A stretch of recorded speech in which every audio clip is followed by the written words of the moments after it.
Morning, everyone. I am Lydell Fleming. I am your real estate guy with a purple tie from the North San Diego County Realtors. And as a board member of the association, I would like to welcome you to today's webinar, Short Sales and Foreclosures with attorney Andrew Moore. You want to know more about Moore? Well, Andrew Moore is a California licensed real estate attorney who has run his own law firm since 2010. And Andrew's practice covers numerous areas of law with a primary focus on foreclosure resolution, including foreclosure defense, loan modifications, bankruptcies, and real estate sales, including short sales. Mr. Moore regularly represents clients facing imminent foreclosure situations and has worked with over 500 families to resolve their foreclosure situations. Mr. Moore is also a licensed real estate broker and is in good standings with the great state of California. In today's webinar, you're going to learn about a few things, hopefully, that you didn't know existed. Types of foreclosures. Yes, there are different types of foreclosures. Foreclosure processes. The foreclosure options. With the different types, there are different options. Short sales and homeowners bill of rights. Short sale deficiency issues. And finally, elephant in the room, changes in policies due to COVID-19, which we're all going through right now. Andrew, the floor is yours, sir. Thank you, thank you. Oh, one other thing, I'm sorry. Please, if you have any questions, put them in the chat box down below, and we'll go over them at the end of the session. Is that correct, Andrew? That is. Perfect. Okay, floor is yours, sir. Thank you. Okay, good morning, everybody. My name is Andrew Moore. I am an attorney. I've been practicing about 12 years. And one of the primary areas of law that I practice is helping people that are facing foreclosure and going through the various options with them, discussing the pros and cons of those options, and dealing with a lot of kind of crazy situations that tend to come up. This is, as everybody probably knows, this is a very complicated area because there's a whole lot of misinformation about the law. The law is actually not that complicated in this area, but there's a lot of attorneys, there's a lot of groups, a lot of companies, and just a lot of confusing information on the internet and otherwise that will cause your clients or your potential clients to be confused. And so it's important to know the law, to know the rights of the clients, and to understand sometimes, I think, just as importantly, what they're talking about when they come and they say, well, you know, my house is going to foreclosure and I'll sell the house, but right now I'm working with an attorney, or I'm trying a loan modification, or I'm going to sue the bank, or I'm going to, I don't have to do a short sale because the bank can't legally foreclose on me. Again, it's just a kind of a lake of misinformation in the situation. So I'm just going to go through some of the information, some of the very basic information, and at the end of the seminar, about maybe about 10:50, I'll stop and be ready for any questions that you guys have and be able to go through those. And if I don't get to any questions, I'm happy to respond to emails and so forth after this happens.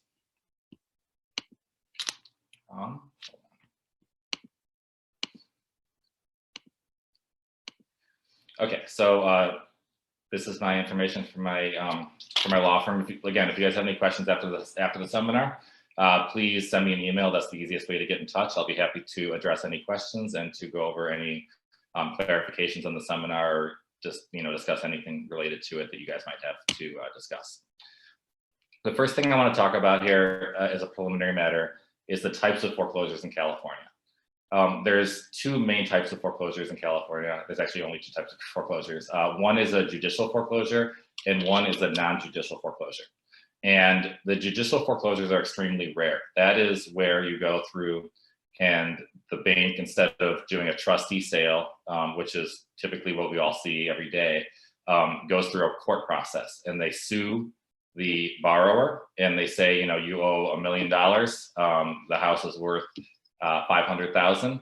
We're going to sue you, and we're going to foreclose, and then we're going to try to collect the deficiency, the difference between the foreclosed amount and and the amount you owe. And so if they sell it for $500,000 at auction and it's worth $100,000, they could theoretically get a $500,000 judgment. The way that the actual in practice it plays out is that judicial foreclosures are extremely rare. I've only seen a couple in my entire career. It's unlikely you would see one unless the amount owed was substantial, and probably 5 million, 10 million plus, because you need enough difference between the amount of the value of the house and the amount of the loan to make it worth it for the bank to go through that whole process. It takes a long time. There's a lot of defenses you can raise. And again, typically for a residential mortgage, you would very rarely see that, and that would have its own separate discussion about how to handle, defending a judicial foreclosure in court. But again, for everyday purposes, all the major lenders that you're dealing with, all the regular loans you're seeing are going to be non-judicial foreclosures. And the term for that is called trustee sales. It's this exact same thing. So just very quickly, less than 5% of foreclosures in California are judicial foreclosures. There's a right of redemption when you do go through that process. So the borrower, after they're foreclosed, can come back and basically reinstate the mortgage and undo the foreclosure, which you cannot do in normal circumstances. And there were some moratoriums on those earlier last year, which have since expired. But again, this is not really the focus of today's presentation because it's extremely rare, and I very much doubt that it's likely for anyone to run across these. The vast majority of foreclosures in California are non-judicial foreclosures. And those are also called trustee sales. And that's, again, what we see every single day. The ability of a lender to do a trustee sale is typically contained in the deed of trust, which is the document that's recorded against the home by the lender, the servicer, by the lender, I guess. And in that document, there's a clause called the power of sale clause. So when you sign a mortgage, you're signing a right for the bank to go through this process in California if you default. And the process has very strict rules, which I'll go through in a minute. But again, it's the same thing. A non-judicial foreclosure is the same exact thing as a trustee sale. And the reason it's called a trustee sale is because the bank will hire a trustee. So you see, Cal Western Reconveyance or Recon Corp, or a lot of these different companies, Recon Trust, will go and actually do the sale. So when a lender is about to foreclose, they're going through the foreclosure process, they issue some of these documents I'm about to talk about, like a notice of default or a notice of sale. It's not Bank of America or Wells Fargo or Ocwen or any individual bank or servicer that's filing these documents and serving them on the borrower. It's this third-party trustee, like Cal Western Reconveyance, for an example, but there's about 6 or 7 of them that frequently do it. And when they serve it, that starts the timelines, and they're authorized as an agent of the bank or servicer to actually do the foreclosure. So as you probably know, when you're dealing with a short sale or loan modification or anything else, you're talking to the servicer, you're talking to Bank of America or Wells Fargo or whoever it may be. But the people that are actually doing the sale dates are the trustee. They're the ones who are told by the bank when to postpone the sale. They're the ones who have the information of when the sale may be. So it's very important to know that when you've got a client that comes in and says, I have a foreclosure sale next week, but I want to do a short sale or I want to sell the house. You're going to want to go to the trustee website or call the trustee number on these documents to find out what day exactly is that sale, because they're the ones handling it, not the actual servicer. But at the same time, if you're going to want to talk about mitigation options and talk about the short sale process and talk about, maybe postponing the foreclosure, whatever it might be, you're going to want to talk to the actual lender. So you're going to want to talk to Bank of America and not the trustee. So it's very important to have those two, the understanding of how those two entities function with each other in order to get solutions done, because a lot of these situations are very time sensitive, and it comes down to very short time that you have to make decisions, and you need to be in touch with both parties in general. The most important part I would say about trustee sales, the most important protection, is that they are subject to what's called the one form of action rule, which means that the foreclosing party, the bank, cannot pursue a deficiency claim if they foreclose this way. And again, almost all the foreclosures in California are this way. So if the house is worth $500,000 and the loan is $1 million, and they go through a trustee sale process, they can't collect the other $500,000 once they foreclose. And there's also protections in short sales that I'll talk about later. But the bottom line is they have to go after the security first in California. There's a long line of cases and a lot of law that establishes that. And so a lot of people are worried. They come in, they say, well, I owe a lot more than it's worth. What happens if it forecloses? What happens if I do a short sale? Am I going to be on the hook for $200,000, $300,000, $500,000, whatever it might be, or even $20,000? It doesn't really matter. People want to know that it's going to be over and they're not going to have someone chasing them for money down the road, or if they want to know that they don't have to file bankruptcy, because they think that they're going to owe this money that they won't. So it's just really important to know it's in California Civil Code 580B. The one form of action rule is what it's called colloquially, and that just again means that if the bank is foreclosing, they can either go after the house or they can go after the individual that is the borrower. But in reality, they have to go after that first because of a separate rule.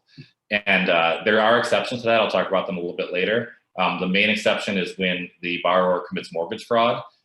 So if a borrower obtains the loan by fraud and it makes misrepresentations, it lays waste to the house by creating damage in the house because they know it's going to be foreclosed, things like that. Those can be exceptions to that rule, and they may be able to pursue a deficiency claim if those things happen. But in reality, I've never seen that happen. I've never seen a bank go after someone for those reasons. And so I wouldn't be overly concerned with that. Just be aware that if someone comes to you and they say, I used my fake social security number to get this, or, I did something, I set fire to one of the bedrooms or whatever, you need to be aware that you shouldn't be telling them, or, having an attorney tell them, well, you're not going to owe anything afterwards, because that might be the red flag that kind of changes the rule. So this is really, really important. This might be the most important part of the process that a lot of people get hung up on, and that is the actual timeline and process for conducting the. And I'm sure a lot of you already know that. I kind of go through this quickly and answer any questions, but again, it's extremely important because a lot of people have misunderstandings about the timelines. When there's a default on the loan, the bank will start sending out notices. They'll say, default notice, you are 60 days behind. Please call us for options to mitigate your loss, or to modify the loan, or to catch up, or to make payments, or whatever it might be. Just very generic letters. A lot of people think that this is what's called the notice of default, but it's not. These are just collection letters, and they go through them for 2, 3, 4 cycles. It's after about 120 days, the bank can then file what's called a notice of default. And it's an official letter on certified mail, recorded with the county, and it's captioned Notice of Default and Election to Sell under Deed of Trust. That is the notice of default. So when you're talking about a notice of default, again, it's confusing. So it's understandable why people are confused. But it means that specific document, the notice of default and election to sell under Deed of Trust, the one that is filed with the county, the one that is certified mail served on the borrower. And once you get that, in essence, that means that the foreclosure process has started. It does a lot of things. Number one, it's recorded with the county, so it triggers a lot of mailers, a lot of solicitations. Sometimes you guys might get notices if you have Property Radar or some of these softwares to know when people get notices of default. So all of a sudden, these borrowers start getting contacted by all sorts of people, good and bad. And so they realize they're in foreclosure at that point. And then they say, well, I've got a notice of default. What do I do? What are the next steps?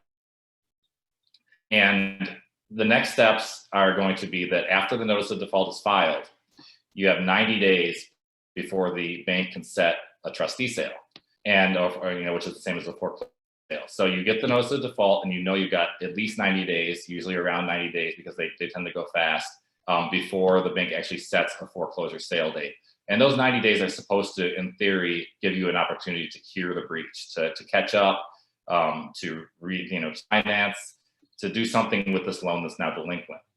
And it's hard to know, exactly what the options are, because every bank is different. But as soon as you get a notice of default, if I'm the borrower, you're supposed to call the bank, or have someone call the bank on your behalf if you're represented, and just ask them what the options are, because that's the time to deal with it, not when they set a foreclosure sale date. Those 90 days are an opportunity to try to resolve the situation if you can. Sometimes you're just behind and you don't have a job, and there's not really a whole lot you can do. But that's kind of the warning time, and the time that allows you to catch up in theory. It's important to note that the notice of default must contain certain information. So it must identify the property, it must explain the breach that's occurred. Usually it's that the borrower has fallen behind on their payments, but sometimes it's because they failed to maintain insurance. Sometimes it's because the note has become fully due if it's a short-term loan or a balloon note. There's all sorts of reasons that under a specific contract there can be a default. The notice of default is explaining what that default is, and it has to be very specific because it's supposed to put you on notice of how you're supposed to fix it. And that's very, very important. If it doesn't put you on notice of that, you do have legal, or the borrower does have legal rights, and they should probably see an attorney and discuss the options to get that notice of default rescinded or resolved some other way, because without being on notice of exactly how you're supposed to cure, it's very difficult to actually cure it and know what the situation is, and it puts you at a disadvantage. The notice of default also contains the third-party trustee's contact information, and that's what I was talking about before. This will have the name of the trustee who's running the sale process. It'll have their phone number. Hopefully it'll have a website where you can check the sale dates, and you can call that trustee at any time and say, here's the trustee sale number, which will be a number that's on that notice of default. When is the sale date? Is there a sale date yet? Things like that. And they have to answer you, and they will, because it's just kind of a rotating, attorney mill, if you will. And they can't negotiate about the loan. They can't, do anything material, but they can tell you information about that trustee sale. And if you tell them, well, I'm working on a short sale, can you postpone this, sale, foreclosure until we work this out? They'll almost certainly tell you, go talk to the bank, because the bank is the one who makes those decisions, and then the bank tells the trustee what to do. They're basically just a middleman. They don't have the power to make individual decisions on the loan. Again, the trustee sale number, or the TS number, is going to be on that document, and it's very important to look at it because that's the number you're going to reference to avoid confusion when figuring out whether there's a sale, when you're talking to the bank, when you're talking to the trustee about the sale date.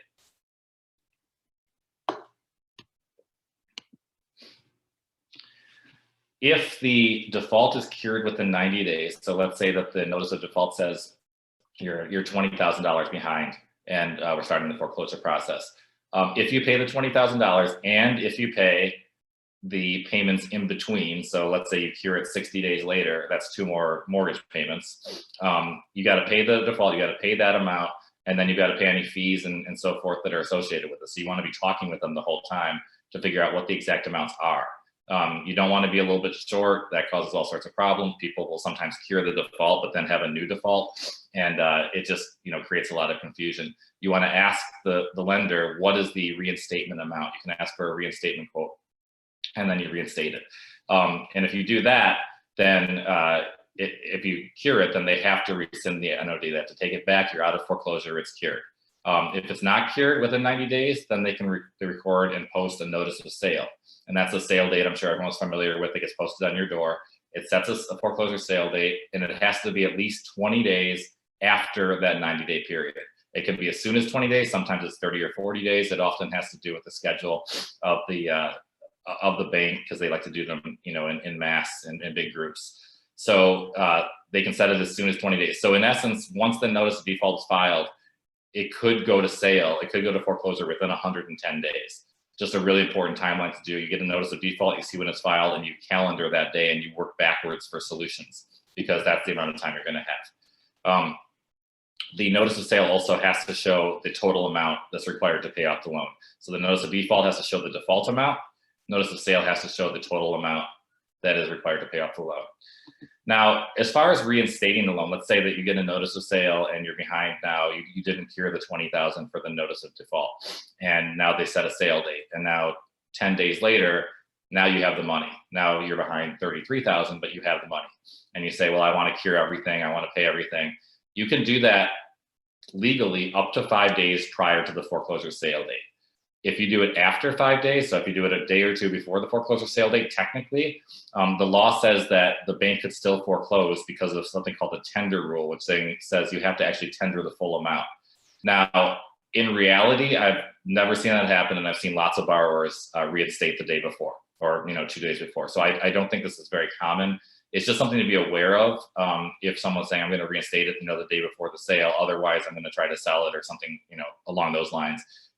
Just be aware that there is that kind of catch they have to look out for, where if they try to reinstate it, the bank might say, well, the reinstatement amount's not enough. We need the full loan paid off, which usually means, we need to refinance it.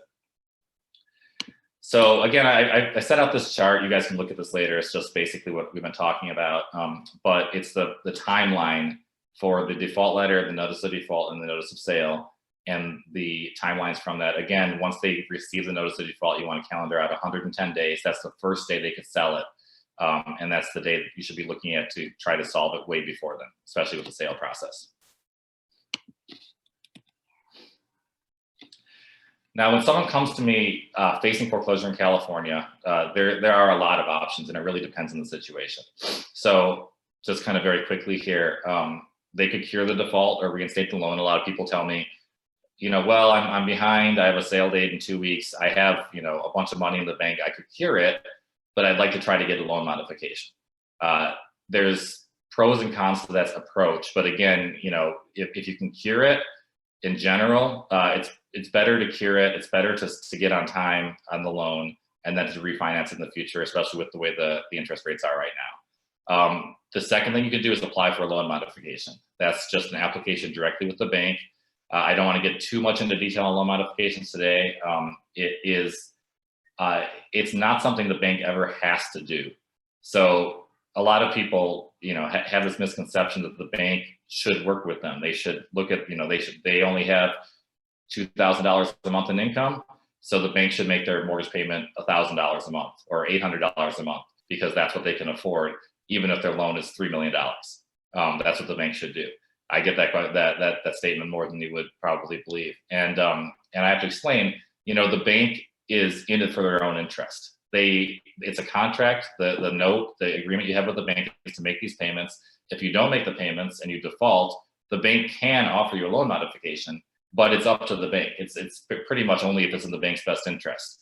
And there are a lot of parameters and rules, and it's a complex area. But the most important thing is for clients to understand it's never a sure thing. The bank doesn't owe you a loan modification. You could get one, you could not, but you should have a backup plan.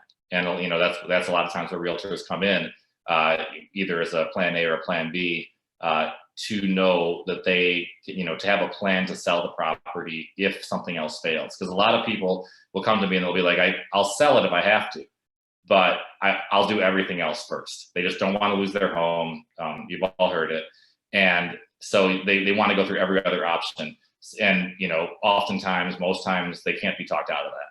So what you want to do, even if it's, in their best interest to be talked out of it. So you want to be knowledgeable about these other approaches so that you can be there if they say, what, the loan modification failed, the bankruptcy case failed, something else failed, and now I want to sell the house, and now I've got, 22 days, or my notice of default was filed 80 days ago. You want to be able to say, okay, well, you've got, 30 days, maybe only 30 days to sell it. We got to go quickly. And then kind of go into your process and make them understand what their options are so they don't stall out, wait till the last second, and then the house doesn't get sold and everybody loses. The other options, which I'll talk about kind of briefly in a minute, are bankruptcy options. Chapter 13 bankruptcy or Chapter 11 bankruptcy are reorganization bankruptcy cases. And what that means is you can, over time, cure the arrears. So you go into, for example, a Chapter 13 bankruptcy plan, and you can pay back the arrears you owe. Let's say it's $30,000. You can pay essentially $500 a month for 60 months and cure that arrears. And as long as you're making the regular payments, and as long as you're dealing with other debts in the plan, which have their own rules, then you'll get the plan confirmed. You can get a discharge, and by the end of the plan, you'll keep your house and you'll have cured the arrears. You'll be out of foreclosure, and that's the goal of Chapter 13 or Chapter 11. Chapter 11 is for higher income and higher debt situations. So when you're over about $1.3 million in secured debt, which typically is just the mortgage, let's say your mortgage is 1.5 million and the house is worth 2 million, then you would have to do a Chapter 11. You wouldn't be able to do Chapter 13 because it's over those limits. So Chapter 11 is a lot more complicated. It has a lot of benefits as well, beyond the scope of today's presentation. But those are just, generally speaking, reorganization bankruptcies. And then Chapter 7 bankruptcy is liquidation. So if you go into Chapter 7 bankruptcy, this is really important, the trustee takes over. and the trustee takes over and has dominion, has control over the estate will include the house. So if you're trying to sell a house and your client files a Chapter 7 bankruptcy case, it's possible the trustee might say, okay, you already had a realtor, I'm going to hire the realtor to sell the house, or I'm going to abandon the house if it has no equity. And again, these are, beyond the scope, but I'm happy to answer any questions afterwards. But in either case, until he does that, or if he does that, the trustee now has control over the house. So the trustee can hire his own broker to sell the house. So you can be all the way in, you can have an offer, they file Chapter 7 bankruptcy, and you can pretty much be out of luck in a lot of situations if they file Chapter 7 bankruptcy. You should be aware of that. You can't keep, proceeding as if you're their agent. If the trustee takes control and the trustee starts hiring his own agent and thinks he can get more money or thinks he can do something else with the house, he is now in charge of the estate, not the client. And the reason that you were representing the client was because you were their agent. So now he's, again, kind of in control. And again, this gets complicated. It's just something to be aware of, that this can throw a wrench in the process. A lot of people will come to me facing foreclosure and they'll say, I want to sue the bank. I want to litigate. I want a temporary restraining order. I want to stop the foreclosure. There is a huge amount of just unethical people out there and information on the internet that will say whatever these people want to hear, that are desperate. And I deal with almost every day people calling and saying, my foreclosure's on Tuesday. I just want a temporary restraining order to stop the bank from foreclosing, and then I'm going to be able to fix it somehow. I'll sell it, or I'll reinstate it, or I've got a bunch of money coming in from a business or from family or whatever else. I just need more time, and so I want to sue the bank. And the first question I usually ask them is, what do you want to sue the bank for? Because there's this impression out there that you can sue a bank and just stop a sale, or you can file a lawsuit and they just have to stop the sale. And while that's true with bankruptcy generally, and there are exceptions if you filed a number of bankruptcies before and other things, so you want to be careful, but bankruptcy has an automatic stay that will stop the sales if the borrower owns the house or is on the loan. But with litigation, if you sue the bank, it doesn't mean they have to stop the sale. And a lot of these lawsuits are just based on completely incorrect legal premises. So this has gotten a little bit better over the years, but 5, 6, 7 years ago, there was all these people and all these firms that would sue the bank because they would say, there's a break in the chain of title and they can't foreclose. There's they don't have standing to foreclose. They are, fraudulent because they're part of some settlement with the government. I hear all these other people who have sued them successfully. Some attorneys will tell them that they'll never have to pay their loan at all if they, just pay the attorney to, whatever their life savings is to stop it. So these people are confused. And, some of them do their own research and some of them are their own worst enemy. But generally speaking, with litigation, it just doesn't work. Sometimes you can sue the bank. Again, you have to have some kind of reason to do it. And sometimes they'll come to the table and agree to some kind of modification. But most of the time you sue them, they just file a motion to dismiss, or what's called a demurrer, or motion for summary judgment, some kind of litigation tactic, and they get the case kicked out. Sometimes they'll postpone the sale, sometimes they won't. It's throwing a lot of caution to the wind for a situation, especially when you have equity, and it's not a surefire solution. And again, there's nothing in the law that makes them have to stop the sale if you do litigation. If you do litigation, if you sue, by saying do litigation, I mean, if you file a complaint in court, in superior court, you have to also file that temporary restraining order, which stops them from the foreclosure. And the temporary restraining order has to show the judge that there's a likelihood of success on the merits, meaning whatever you're suing the bank for, it's legitimate and you're likely to win. And most times you can't meet that standard. And all judges are different. Sometimes it works, sometimes it doesn't. But again, it's really, really risky. And it's not an alternative solution. If someone needs to stop a foreclosure sale and there's no other options, they should probably be looking at bankruptcy first as that option, because that's an automatic stay that absolutely works. The other options are, if they come to me and they say, I just can't afford the house right now, or I'm ready to move on, or the market's good. Can I do a sale, or can I do a short sale? And those are obviously, something that you guys would help with. And it's very often the best solution. A lot of these people are hanging on to an asset that's underperforming. They're hanging on, to property they can't afford, or, it is a good market and they have an opportunity to get out of the house and get into something else, and into a better loan. And if they can't refinance because they're behind and they can't take advantage of the rates right now, sometimes it is better to sell to get the money, to have the money for a down payment on their house, and to go from there. So it has a very, very valuable part in this analysis, the ability to sell or short sell. We went through a lot of this before. I'm going to kind of quickly go through this. For loan modifications, there's a lot of rules. Every lender and servicer is different, and the ultimate decision is often left up to the actual note owner, which could be an individual, it could be a trust, it could be kind of a pooled group of people or businesses. It's almost impossible usually to talk to them unless they're a private lender that has a small portfolio. And so if you're dealing with most loans, you just have to, and you say, I want a loan modification. Even an attorney is not going to be calling and saying, well, I want this payment. And they say, well, we'll give you this payment, and we work something out that works for both parties, like mediation. This is much more, kind of formulaic process. So they'll say, okay, here's our loss mitigation application. People will fill out their income. They'll fill out, they'll send pay stubs, they'll send taxes, and then the bank and the owner of the note will make a decision. And usually, to be honest, what they'll do is they'll look at it, they'll put a formula into the computer, and they'll say, if we give this guy a loan modification, or this, couple or this woman or whoever, will this help us? Will it be better for us to do a loan modification, keep them paying on this house, or are they too high of a risk? And is it better just to foreclose right now, get our money, whatever that may be, and move on? And so the banks have set it up so that basically, if you're within a feasible range, and typically speaking, the generic guideline is that the mortgage payment, if the mortgage payment that the borrowers have is between 31 and 50% of their gross household monthly income, then they're a good candidate generally for a loan modification, because number one, they can afford a payment if the bank reamortizes the loan and allows you to start paying again. And number two, they don't have so much money that they're kind of gaming the system. Oftentimes I'll get people that are making $20,000 a month and have a $2,000 a month loan, and it's like at 2%, and they'll say, I want a loan modification.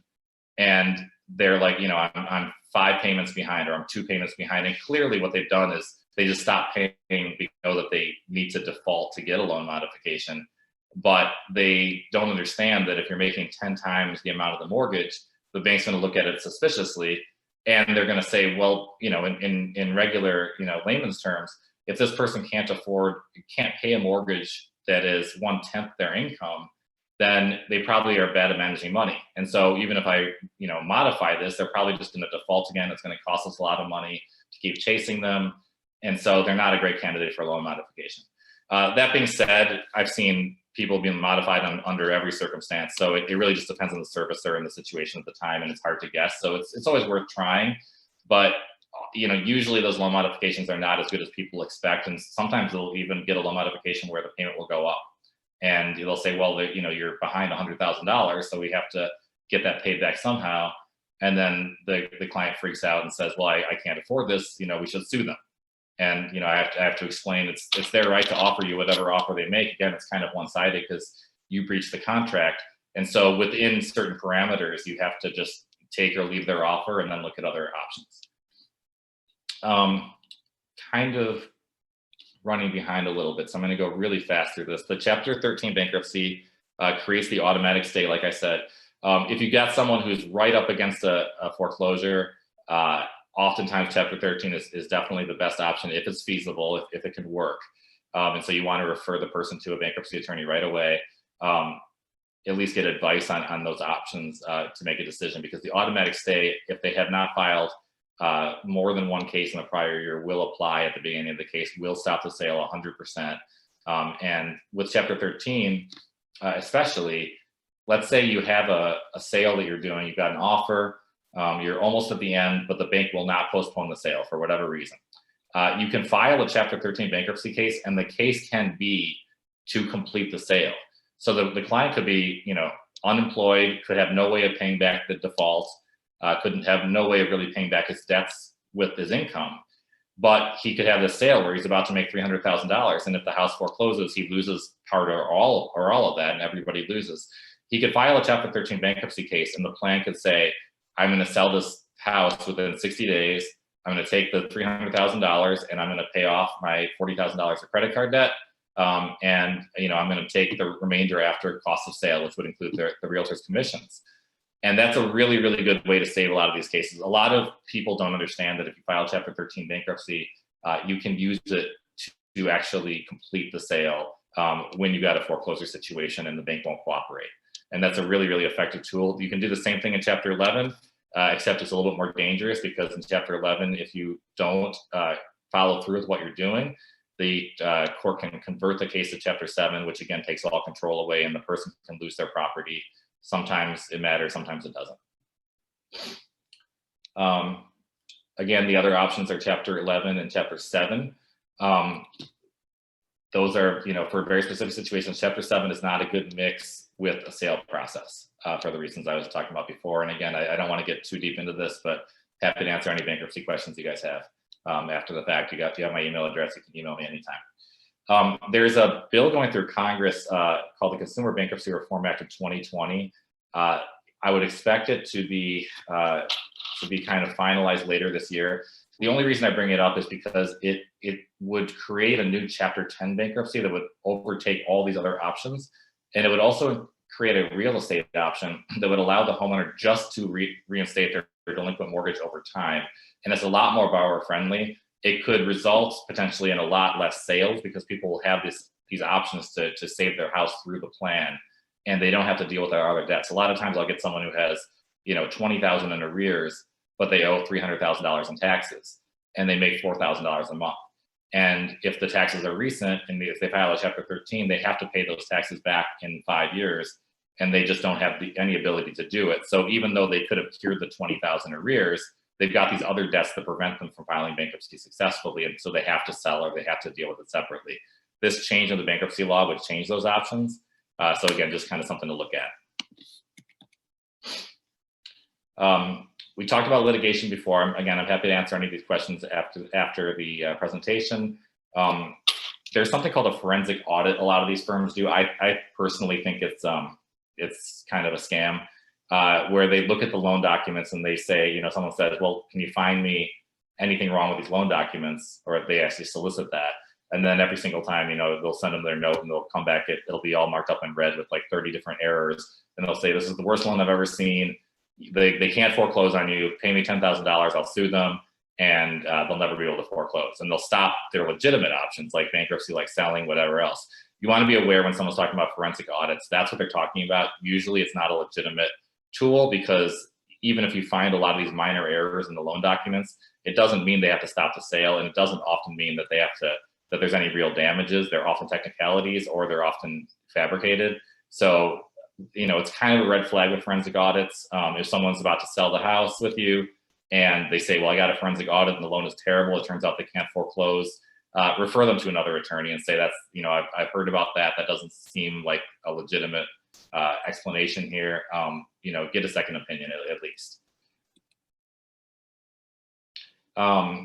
Again, kind of from the beginning with equity sales, if the homeowner is selling, but the foreclosure process is ongoing, it's extremely important to be in touch with the bank, the trustee, and to know the timelines. Because if you have a house that has equity and you're working with the lender, and you guys probably know this better than me, oftentimes the lender will work with you. They'll say, okay, well, we'll back it up 30, 60 days. It's an escrow, or you have a legitimate offer. You just need to show them actual proof, because a lot of times people will make stuff up, and they'll send in kind of sham offers. And the banks are wise to that to some degree. So you want to always have the bankruptcy option or whatever else, that your backup is ready. But you also want to work with the bank if you actually have a legitimate offer. If you just need a little bit of time and it's going to definitely go through, or most likely go through, they'll often work with you. And so it's always worth it to talk to them first before taking any other action. The other thing is, and I've seen this so many times, review the title reports and ask the sellers about potential junior mortgages and judgment and tax liens as soon as you can in the process. A lot of homeowners misunderstand how these liens work. A lot of homeowners will have filed Chapter 7 bankruptcy a long time ago and think that they got rid of their second mortgage when it didn't. Chapter 7 bankruptcy never gets rid of a second mortgage. A lot of people will think because the second mortgage hasn't sent them statements that it doesn't exist anymore and they don't have to pay it. A lot of people are unaware of their tax liens or judgment liens on their house. And so, people will come oftentimes to me and say, I want to sell my house. I've got $500,000 in equity. And then it turns out they have a second mortgage that was originally 200,000, but it's now 400,000 because they haven't paid it in 10 years. And there's all these fees and interest and everything else. And they say, well, that's impossible. That was gone 10 years ago. They haven't sent me statements or something like that. So you want to just, for your own time and your own efficiency, get ahead of that so you know what you're dealing with as much as possible, because there's very little way for you to know from the homeowner coming to you what's actually happening. You have to press a little bit and make sure that there's nothing else going on that you might not see until the last second, and it might just derail the whole process. A short sale is any sale where the net proceeds from selling the property will fall short of the debt secured by the liens against the property. That's what it means. It means something where the homeowner is not going to make any money. It requires the consent of all parties.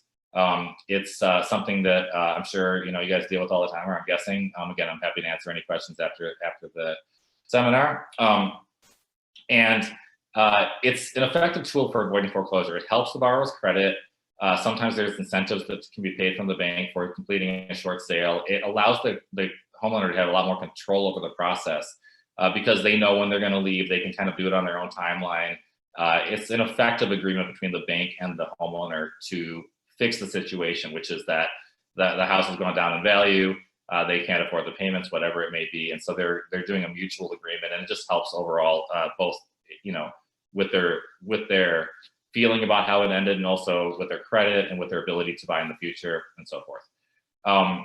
Again, review for all those unknown liens and unclear amounts, especially with short sales. You can end up with some kind of lien that won't be released or won't be released in time, and you won't be able to short sell them, and the client will blame you even if they lied to you. So you want to double check all that. Let's see. Sometimes with a short sale, I've seen this happen a lot. The bank will deny the short sale initially because they'll think the house is not worth as much as you do, and so they'll say, I'm not going to sell it. I'm not going to allow a short sale for 500 when you owe 750. It's a bad deal for us, and we would basically get more in a foreclosure. And oftentimes they just do a very superficial valuation of the house. If you can get an appraisal, if your client can get an appraisal and show them that the appraisal says 600. Or whatever it may be. Actually, sorry, it's flipped. If they say it's worth 600 and you show an appraisal saying it's worth 500, then they might look at it and they may say, okay, you know what, we'll consider 500 or 520, and you might be able to get your buyer up to 520. So situations like that, you always want to be creative. You want to provide explanations of the hardship. You want to provide explanations of any kind of damage to the property, which is part of the appraisal oftentimes, and get detailed. It's not necessarily a dead end when the bank says, no, I'm not going to sell it for 500 because I think it's worth 600 and we're not going to go that high. You can often get to a solution just by kind of a creative discussion with them. Okay, California borrowers have additional protections for both short sales and foreclosures through the California Homeowners Bill of Rights. And this is extremely important. This is a law that, that was passed in 2013 that gives homeowners protections in all these processes. It's been amended for several years by AB 3088, which I'm going to talk about in a second. But generally speaking, the Homeowner Bill of Rights, the home must be owner occupied. It must be 1 to 4 units.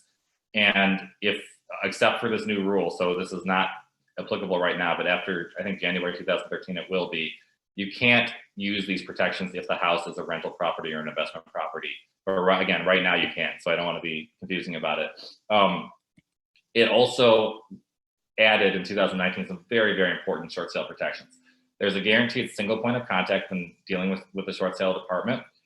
There's no dual tracking allowed.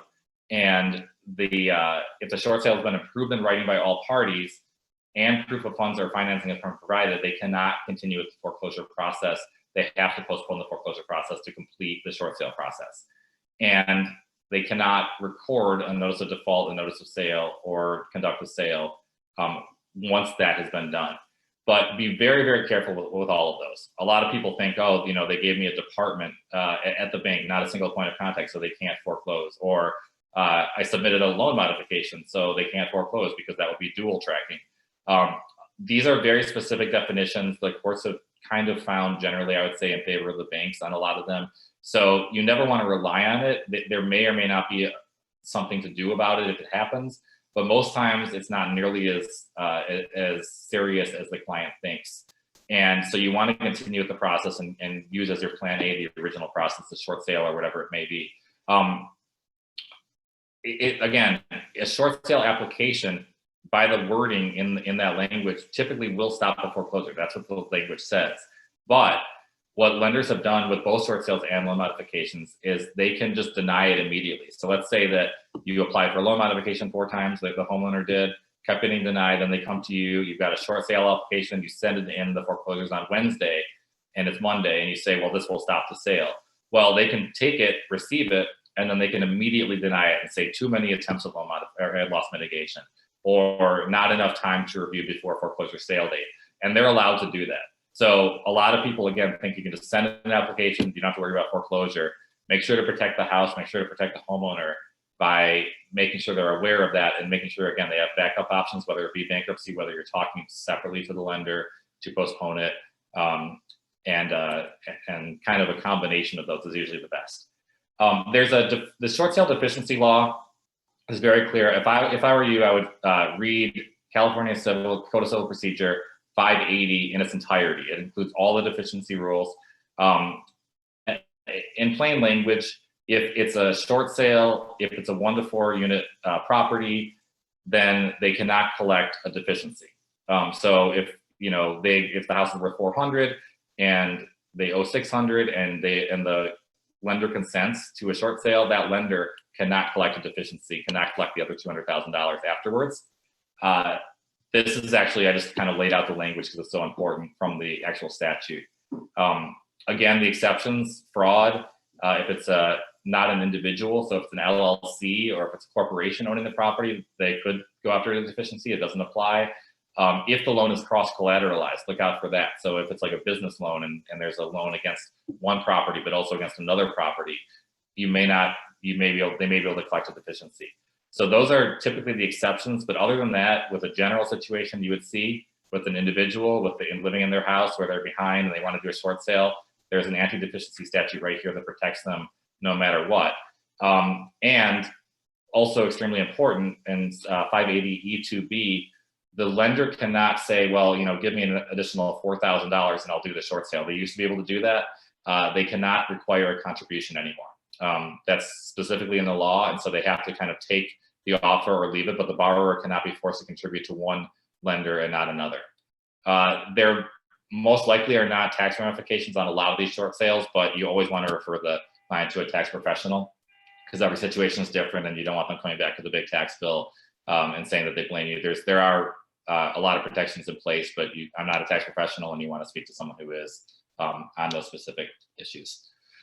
Okay, with the pandemic, which is obviously the elephant in the room, we're all hopefully coming out of the pandemic here, and things are going to start to move really fast, in my opinion.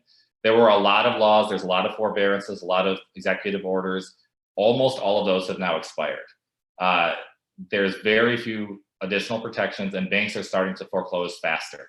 They're still not near what they were before the pandemic. I would anticipate maybe in 2 or 3 months, we're going to see a wave of foreclosures and there's therefore going to be a wave of people that need help and maybe a wave of people that want to sell now because they've been waiting to sell until they actually have to. And now they're kind of going to be forced to. There's a COVID forbearance period in foreclosure and yeah, I guess that's the name of it. But there's a moratorium, basically, a prohibition on foreclosures currently for federally backed Fannie Mae and Freddie Mac backed loans through June 30th, 2021. You can look it up online as far as whether the loan you're speaking of is Fannie or Freddie, but a lot of them are, a lot of them aren't. I think slightly less than 50%. I'm not sure the exact number are, but those loans are not foreclosing right now because they're federally backed and because there's this prohibition federally to stop that. Again, I think in July, I would expect a whole lot of those lenders to file a mass waiver of foreclosure, notice of defaults, and so forth. But right now, they can't do it. A lot of people think that that's a moratorium on all loans. It's not. A lot of people think there's no foreclosures happening right now. Obviously, there are. So make sure they're informed about that. If they come back to you and they say, I'll sell in July, right now there's a moratorium through June, so they can't foreclose. Maybe that's true, maybe it's not. They've got to confirm whether it's a Fannie or Freddie loan. And some people, I don't know where they get the information from, but some people have told me they can't foreclose until next year, or they can't foreclose until whenever, and they heard something. These are the only moratoriums that are currently active. So that's just for federal loans. And then for state loans, basically all of the moratoriums have lapsed. So there's no current moratorium under California. If there's not a Fannie or Freddie loan, they can foreclose right now. And there are a lot of lenders that are being cautious. They're giving forbearances. They're trying to figure out what to do. A lot of clients are on current forbearances from before, and now they're behind. And so, banks are typically trying to work with them through loan modifications and so forth. But it's just, really depends on the situation. And a lot of them are going to move forward with foreclosure. So there's not a lot of protection under California law. And if you don't have a Fannie or Freddie mortgage, or even if you do, and you're looking to sell, or you're in serious default and selling is one of the options, now is really the time to start looking at that and to start getting the process started. You want to talk to the lender. You want to ask them what their forbearance policies are. You want to ask them if they're under any kind of moratorium, if you can. They'll probably tell you if it's Fannie or Freddie, but typically it's just kind of obvious, because if they're trying to foreclose, then 999 times out of 1,000, they're not going to be Fannie or Freddie, because they know the rules and they're going to follow those rules, which is very straightforward. The one exception is still active is California Assembly Bill 3088, and that does not create a moratorium on foreclosures, but it expands that homeowners bill of rights I was talking about before to include rental and investment properties, which it didn't before, which are occupied by tenants who are unable to pay rent because of a reduction in income due to the coronavirus pandemic. Those protections go through January 1st, 2023. And that's a major, major expansion. Banks tend to be lenient, from what I've seen, about what that means, unable to pay rent because of a reduction in income due to the coronavirus pandemic. It could be, I've seen it be counted as a couple days off. So it doesn't necessarily have to be substantial. Some of them don't even require proof, but a lot of them do. But what it means is, now if you have an investment property, they have to mail you a letter, or they have to notify you somehow that the foreclosure is happening. They have to give you a single point of contact. They cannot dual track. They have to do all the things as if you were living in that house that's the rental property, if that applies. And some banks are not following this as well, because it's kind of a new rule. And so there are litigation tactics. You can actually sue effectively. I was talking before about how a lot of the lawsuits are without merit, and they're not effective, and they're not really worth doing. If it's a homeowner bill of rights violation and it's clear, it is often worth doing, or at least looking into. But again, those are very specific circumstances, and single point of contact is not usually one that will stop a sale. A lot of these things are minor, so it's got to be kind of major. If they don't reach out to you at all, if they don't give you the default letters, and they just go to foreclose on the rental property, something like that, then it's a pretty serious violation of the statute. And you want to make sure they're aware of AB 3088, or have an attorney do so if it's an investment or rental property, and if it seems like the bank or the lender is not following protocol and they're just really surprised about what's happening. Again, here it's likely that this is all going to kind of open up like floodgates. There's been a very, very slow year as far as foreclosures, as far as defaults, for obvious reasons. A lot of the banks have been forced to create moratoriums. A lot of them have just done it for PR purposes, and because they are kind of reevaluating how to deal with these defaults. But they provided a huge amount of COVID-19 default or forbearances, 6, 12, 18 months sometimes.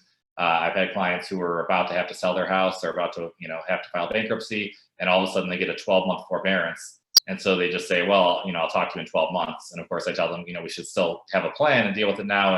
And sometimes they listen, sometimes they don't. But they're about to start, having their feet to the fire again. And they're about to have sale dates set. And a lot of them are assuming that because they got this forbearance, the bank will just put it at the end of the loan, the amount behind, and they'll start paying again, or they'll assume the bank will give them a modification. And the language in these letters for the forbearances make clear that as soon as the forbearance is over, the full amount is due. And they'll state generally something like, the bank at its discretion, will consider you for loss mitigation options. but that's no different than general loss mitigation options. And it means that if they apply and they're making $20,000 and the loan is $2,000, they'll probably be denied because they have excess income. If they're not making any money, they'll be denied because they can't afford any modified payment. So it doesn't change the underlying facts. And a lot of these people are going to be in the same exact situation as they were before. They're going to be shocked and angry at the bank and think that they were misled because they got this forbearance and they thought the bank would definitely work with them after that, and they don't understand. And so they're going to, come to you and they're going to say, well, I think I have to sell because I was tricked by the bank. But, I just, the notice of sale says there's a foreclosure date on Thursday. Things like that. So you just want to be armed with all these options, to understand the options, to know what they're talking about oftentimes, and to have resources to deal with it. Because again, kind of going back to the beginning, full circle, a lot of times selling is their best option. I would say most times when there's equity, because continuing to string it along when they can't pay adds fees, it adds interest, it shrinks equity. And I would say the market right now, I dare say to a bunch of realtors, is pretty good. And it's always volatile, and it's very difficult to predict the future. So it is a good time to sell. I think a lot of people will be coming out looking to sell, and hopefully this information can help complete that process, and give some information that you can also follow up with on the internet. A lot of these code sections are really important. They're pretty straightforward. The deficiency code sections are, the foreclosure process in 2924 is. And so if you want to kind of look through this, the slides here, you'll see those code sections, and maybe write it down and just kind of read it yourself so you can be aware of those rules. And I think I went over a little bit, but I'd be happy to answer any questions if you guys have them right now, or alternatively, you can always email me. That was awesome. Thank you so much. I've learned a lot, and we do have a couple of questions that I'm going to go ahead and fire off here for you, okay. Andrew. Why do I keep calling you Andrew? You're right. No, you're right this time. Yeah, but it's Mr. Moore. I have respect for you, counselor. Okay. So first one from Carla Rupp. For a deficiency action, she says that she believes that that is what you called it. Does it make a difference whether the borrower has refinanced or if it's the original loan? I would have to know which type of deficiency action she's talking about. So I think what she's getting at, and it's, there's so much material here. I could talk for 3 hours and bore you guys to death. But when you get a loan for the purchase of a house, it's called a purchase money loan. And again, this gets into the weeds a little bit, but it's called a non-recourse loan under California law. So if you just had the original loan, then there was no deficiency. There couldn't have been a deficiency to begin with because of those protections against recourse loan deficiencies. If you refinance, you're creating a little bit of a problem because, or at least you were before, because now it's not a purchase money loan anymore, and it's typically a recourse loan. So that used to mean that the lender could go after you for the deficiency. However, that is trumped, if you will, by the statute I quoted here, which says that I think it's 580E, which protects the homeowner in that situation. So it doesn't matter anymore if the lender gives consent, then it doesn't matter. They can't go after you for the difference. Now, if you have a junior lien holder or some other lien on there, not the one that's foreclosing, but like a second mortgage is still on there, a tax lien, something like that, those have, it does become more important whether it's a recourse or a non-recourse loan. It also is affected by whether it's an investment property or your principal residence, and there's a whole litany of rules on that. So it's not about the foreclosing lender in that situation, it's about any potential other liens. And again, that's, it would take a long time to go through, but if she wants to email me, any specific questions about that, or if we want to include that in the future, presentation, I'd be happy to go through that in more detail. Awesome. Thank you for that answer. And also, before we go to the next question, people are also asking if we're going to get a copy of the slides. I know that the video is going to be made available to anyone who is in attendance, but what about the slides? Will you make those available as well? That's fine by me. I noticed a couple of misspellings as I've been going through it, so don't hold that against me. But I emailed that to Shirley yesterday. I'm not sure how to logistically get it to everybody, but I'll send it to whoever wants it. Awesome. I'm sure that she will get it all out to everyone. So here's another question for you. How much do you charge for consultation with regards to discussing the best options or given our mortgage situations? I do free consultations. Typically, it's 15 to 30 minutes. I'll talk to someone about their general options. Oftentimes, you know, a lot of people come to me kind of brainwashed. I don't know a better way to put it. They come to me and they say, I want a consultation on the best way to sue the bank because they're fraudulent and because they shouldn't exist and because I hear that some president sued them and so they shouldn't be allowed to foreclose anymore. And so it really depends on if they come to me with a consultation on the best ones are I have a foreclosure and I just got a notice of default. What do I do? Because then I can just go through the seminar with them, right? But if it's a situation where they come in with preconceived notions, and that's a lot of them, you kind of have to go through why what they're saying is incorrect, and then lead them back to the starting point, which is let's look at your situation as it is right now. Because for example, if you're not making any money, there's no way to really stay in the house if you don't have a prospect of making income and being able to pay a mortgage typically. So maybe you should be looking at selling because that's your best situation. So I do free consultations. I'm happy to talk to anyone involved here if they're running into issues with their clients, if their clients want a consultation on options. I'm always very straightforward with the clients. I tell them how it is. So I try to lead them in the right direction. Sometimes it helps, sometimes it doesn't. Okay, and then after that, how do you guys get paid? You have a nice office there. How do you pay for that? It's not by giving free consultations. At least as part of it, nice. It really depends on the situation. For Chapter 13 bankruptcies, we typically do them for $0 down. So it's helpful to a lot of clients who are really in a difficult situation and just need to stop a sale and need to either sell their house or just kind of deal with their debts or both. And when I work with realtors in the bankruptcy context, it's often in that situation. It's often someone who comes to me and says, I think I'll be able to sell this house within 30, 60 days, but they're going to foreclose. The client has no other options. I don't want to lose this. And then we talk about Chapter 13 bankruptcy, and I can file a Chapter 13 bankruptcy and work with the realtor to continue and to finalize the sale so that, everybody kind of is successful and the client's able to successfully sell their house. So for Chapter 13s, I'm able to do that because the trustee will allow you to be paid through the Chapter 13 plan. For chapters, for other kinds of bankruptcy cases, it's just, situation dependent, and the same thing for litigation and everything else. So it's pretty, it's pretty situational dependent.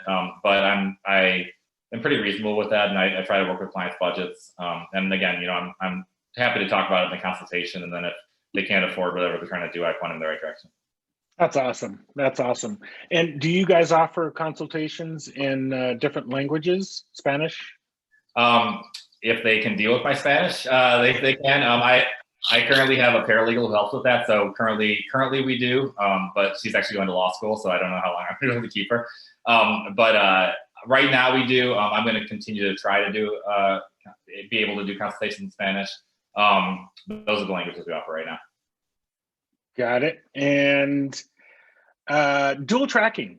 Yes. Can you go over in more detail what dual tracking is for those who are unaware?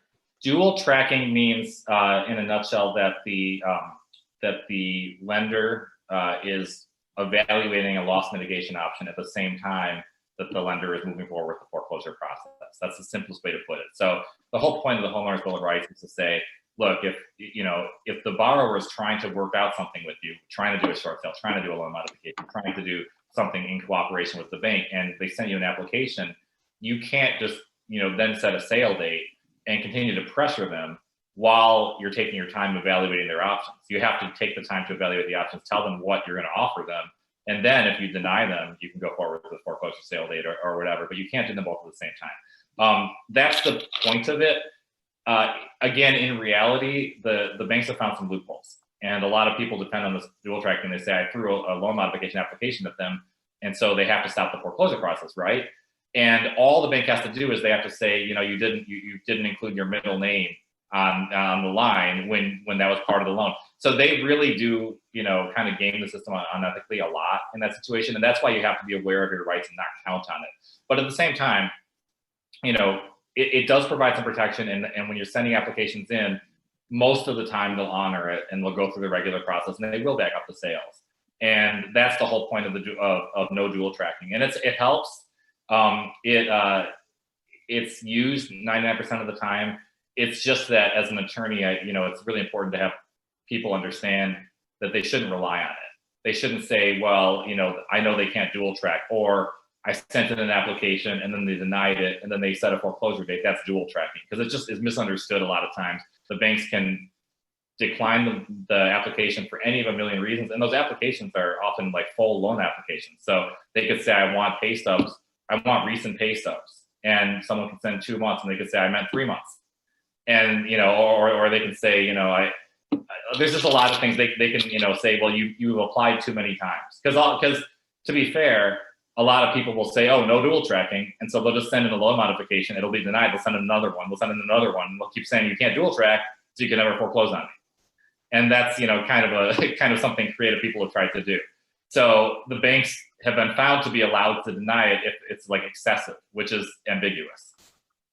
So bottom line for our clients, the best thing that they could do is trust in us to trust in you.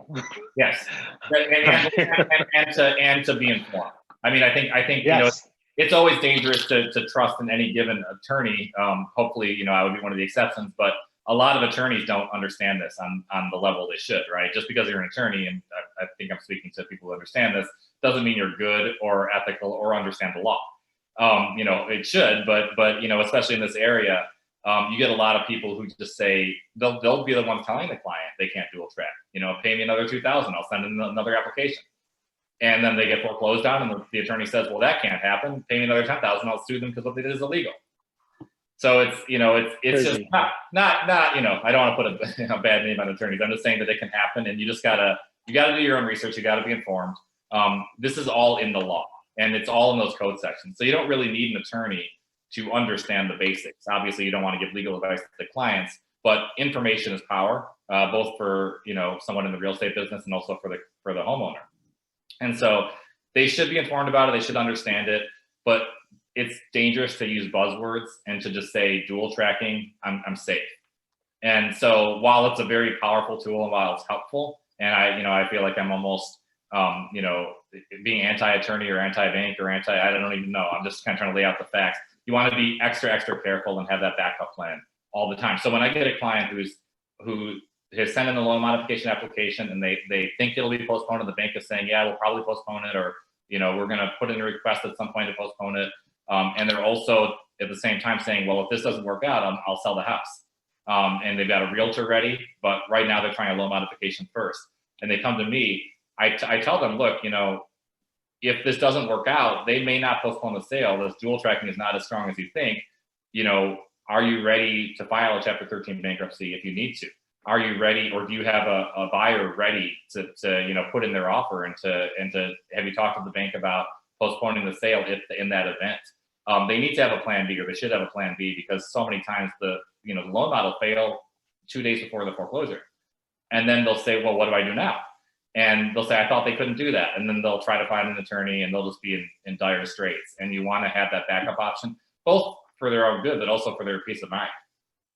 Yeah, agreed. I think one of the biggest things that I'm going to take from this is something that I talk to my clients a lot about, and that is the forbearance and the fact that you got to pay in the rears. So even these guys who are getting these additional 12 months or 6 months or whatever, they have to realize that once that's done, once that 6 or 12 months is done, you have to pay all that up front. Right. So they're not forbearing everything. You as still owe. As a general rule, when these people get the forbearance, they don't look at the language, and they just say, "Oh, forbearance. That means that I don't have to pay." Right. Yeah. And the bank says, "Hey, like, I'll give you another 3 months if you want it," and they just get more and more rope. And then there's no way for them to really be able to reinstate it, even if they wanted to at the end. And they say, wait a minute, I thought this was all going back on the back end. And if you've seen these forbearance letters, you'll see that it has this very specific language that says this is not forgiving these amounts. These amounts will become due. Now, how each servicer treats it and whether they'll modify it at the end is up to them. I don't know how that's all going to play out. but you're going to get a lot of people who are very, very confused and surprised, but also very angry at the bank, and that's, you know, thinking that they got misled. And I mean, I've had sophisticated. I've had a client who was a doctor who didn't understand that. So you know, Wow. you have people that are just sure that they're going to do it because it's forbearance, and you know they have to act legally, right, or something very generic like that. And you know, when I explain to them that they have to do something about it themselves and they're going to have to pay it back, well, they said, "There's no way I can do that." And then we go into this, you know, kind of go back to square one and go through this discussion. So you had mentioned also, this is the last one, you had mentioned in a few months we're going to see a influx of foreclosures. Is that taking into account these people who've done forbearance and didn't realize that they had to pay all this stuff in arrears, or is this going to be a surprise jump or increase of foreclosures, not including those? I would, and you know, I'm you know, kind of playing psychic here, so I'm not 100% sure what's going to happen, but Aren't we all? I think we all are. But I guess what the two main reasons I think that's going to happen are, number one, exactly what you just said, which is, you know, these people will have been calling the bank and saying, hey, like, you know, COVID forbearance, please, and they'll have done it every month, every 3 months for the last year, or you know, year and a half, and then all of a sudden the bank's going to say, no, we're not doing it anymore. And then they're going to say, well, what next? And the bank say, well, we're going to foreclose on you. I think that's going to happen a decent amount. The bank will probably more likely say, well, we'll send you a loss mitigation application that you can apply. And then some of them will get modifications, but the ones that don't, then they're going to have to face foreclosure. So that process will probably play out over the next 3 months or so. Also, the federal moratorium is going to end on June 30th. And so I think those banks, which, you know, the homeowners may or may not be in forbearances, they don't have to be because there's a moratorium. So the banks just aren't even trying to move forward foreclosures that are Fannie and Freddie backed. And so those ones are going to start to move forward. I have no idea if the homeowners are going to be surprised or not at that point. And I have no idea whether that moratorium is going to be extended again by the government, right? Because we don't know if Congress or the president by executive order is going to pass anything to provide further protections. All we have is what we have right now. But looking at the scene right now, it may be you know, April, May. It's more likely going to be July, August. I think that people are going to start having foreclosures filed against them, and some of them may be aware of it.